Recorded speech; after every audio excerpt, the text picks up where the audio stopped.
Every Sunday night, he wrote a resignation letter. He wrote it in the same document, in the same chair, at the same kitchen table. He was good at it by now. He knew exactly which words to use: professional, grateful, no bridges burned.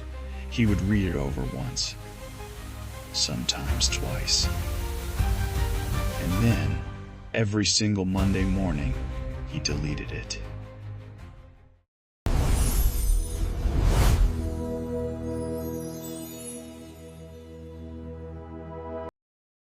His name was Daniel. He was 38 years old. He had a good job, a good house, a good life. The kind of life that looks exactly right from the outside and feels slightly wrong from the inside. He was a data analyst at a company that made software for other companies. The work was steady. The pay was fair. The health insurance was excellent. His manager liked him.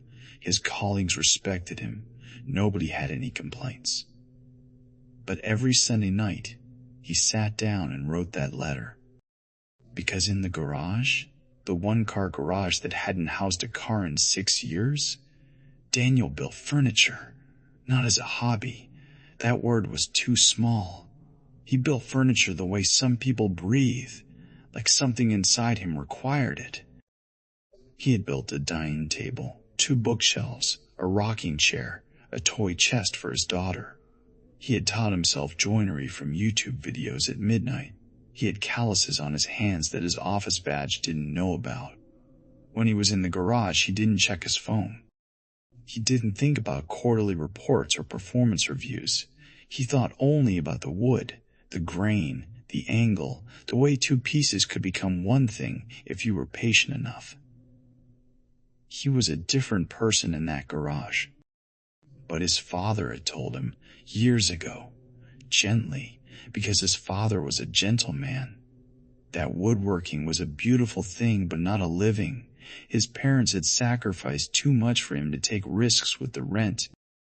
His wife Karen had quietly stopped asking when he was going to do something with all those pieces he made. His own brain, trained by years of spreadsheets and sensible decisions, had learned to auto-delete the idea every time it surfaced. So he kept the job. He kept the garage. And every Sunday night, he kept writing that letter. Until one Tuesday morning, everything changed. Not dramatically, not the way it happens in movies. It changed the way true things always change, quietly, from the mouth of someone too young to know they were supposed to be careful.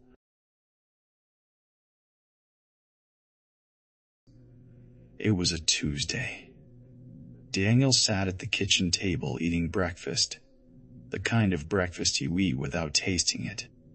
Toast, coffee going cold, phone face down because he already knew what was on it. His daughter Lily climbed onto the stool beside him. She was 7, and she had not yet learned the adult skill of pretending not to notice things. She looked at him for a long moment, the way children look at you when they're deciding whether to say the thing. Then she said, "Daddy, how come you look sad at breakfast but happy in the garage?" Daniel put down his coffee mug. He had an answer ready, the kind adults keep loaded for inconvenient questions.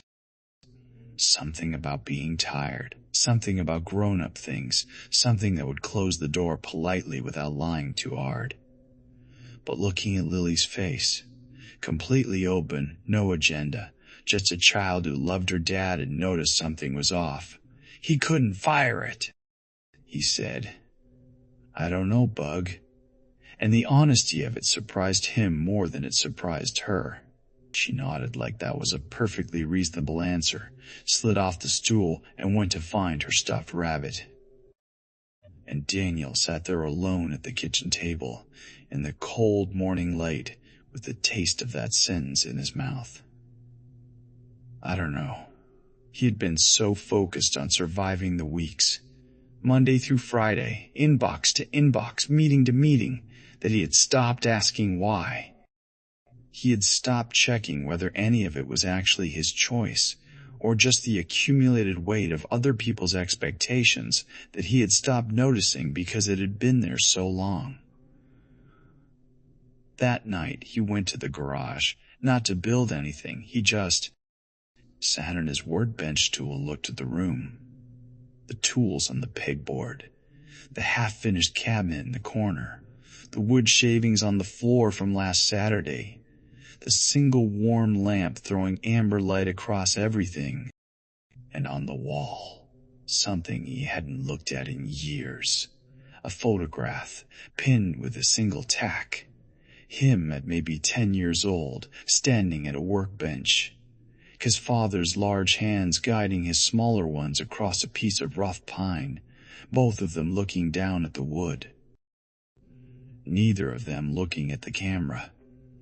He remembered that afternoon, the smell of the sawdust, his father humming something, the feeling that the afternoon would last forever, and that was fine. He reached into his jacket pocket and pulled out his phone. He hadn't done this in years. He didn't even know why he did it now, but he opened his voicemail app and scrolled all the way to the bottom, to the oldest message. His father had left it 3 months before he died. Daniel had saved it, moved it from phone to phone for 8 years, and never deleted it. He had also never listened to it more than twice, because it was too much, because it broke something open in him that took days to close again. He pressed play. His father's voice, warm, a little gravelly, unhurried, filled the small garage. "Hey, Daniel. It's Dad. I was just thinking about you. I wanted to say, you know I always told you to be practical, to be safe. And I meant it. I really did. But I've been thinking lately that maybe I was wrong. Not wrong to want you safe. Wrong to make safe sound like the same thing as alive. You were always happiest with your hands in the wood. I saw it when you were 8 years old, and I see it now.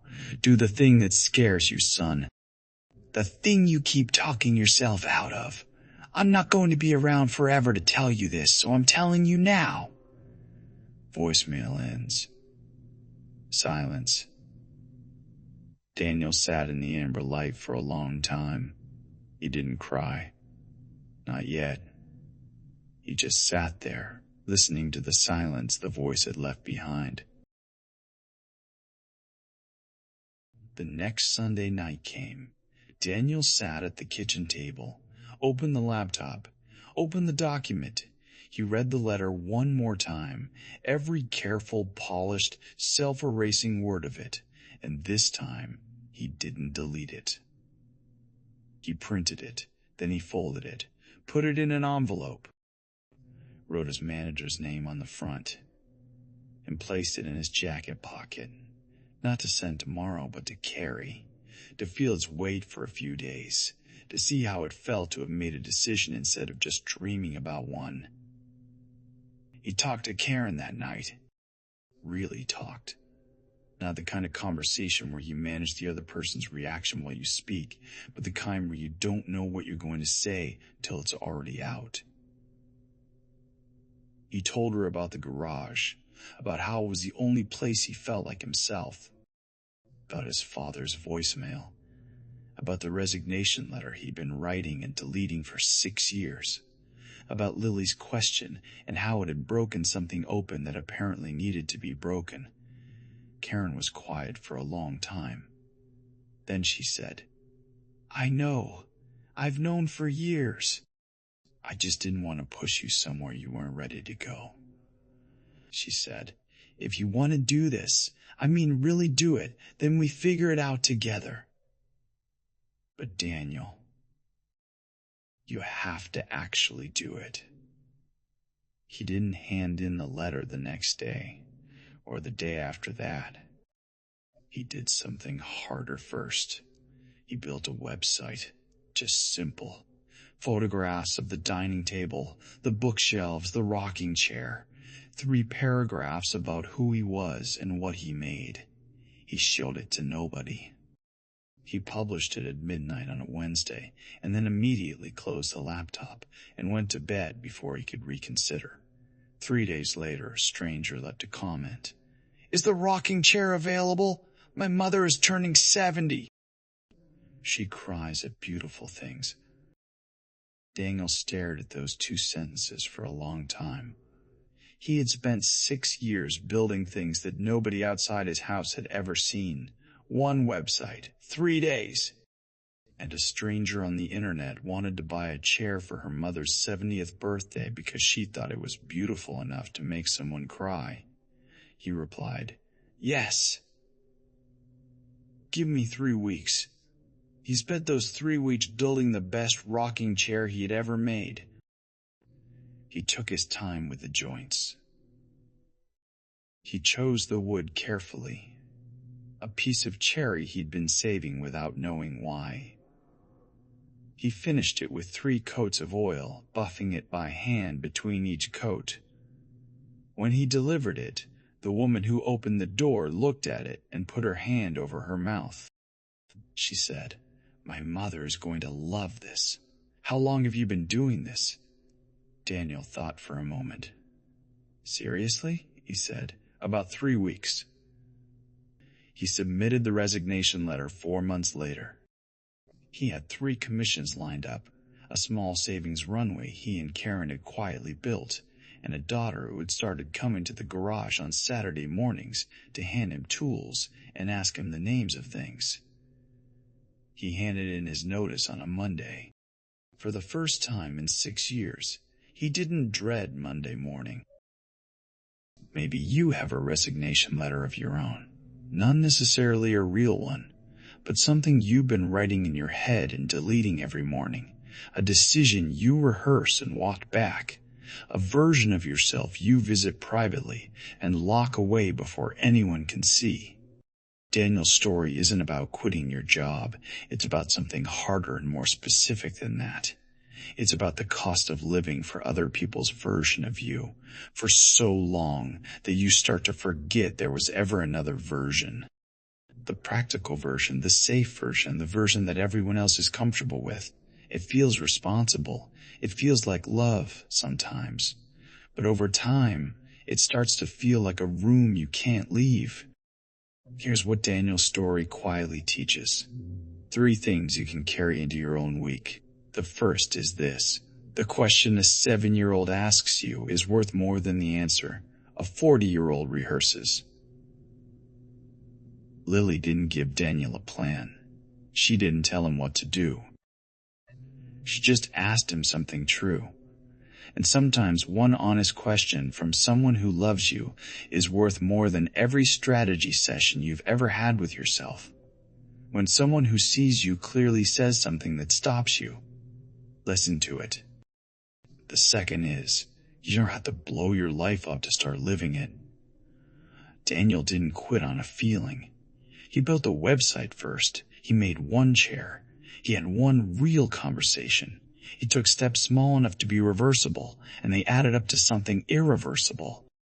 The transformation wasn't 1 moment. It was 10 small decisions that pointed in the same direction. The third is, the people who love you are usually less fragile than you think.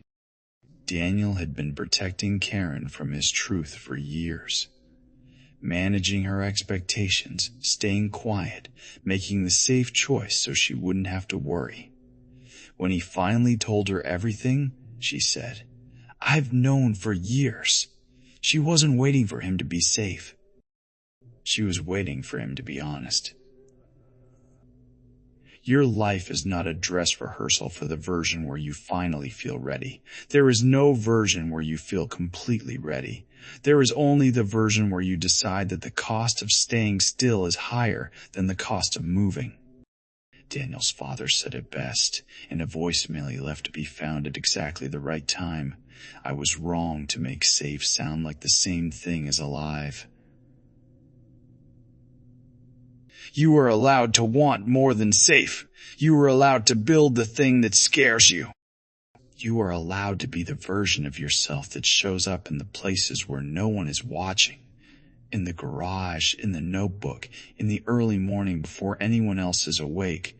That version is not a fantasy. That version is you. If this story landed for you, if there's a resignation letter somewhere in your head right now, I want to hear about it. Leave a comment below. Tell me what it is. You don't have to share the whole thing. Just tell me one sentence of it. And if you want more stories like this, contemporary, honest, stories about people trying to live their actual lives, subscribe and hit the bell. A new story every week. Until next time.